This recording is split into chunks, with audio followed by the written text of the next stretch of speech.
The Ford government is planning on building 1.5 million more homes in Toronto. And you know what? I plan on going to space.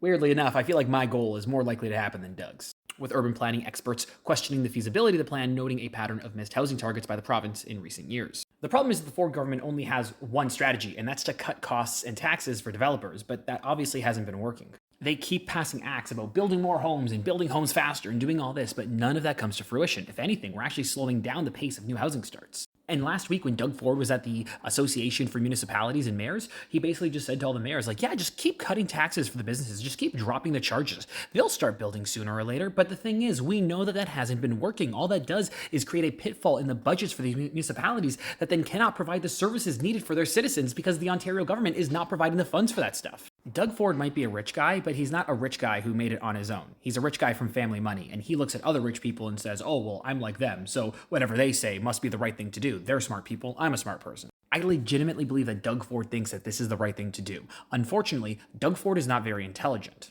Doug Ford is one of those people who, instead of deferring to intelligence, defers to finances and money, thinking that money equals intelligence and prowess. Experts have told Doug Ford how to get more houses built. He literally took none of their advice. So Doug can keep cutting taxes and cutting fees for developers, and he can keep saying and passing bills that are gonna get things built more faster. But until the government actually themselves puts shovels in the ground and starts to actually build stuff, nothing is gonna change.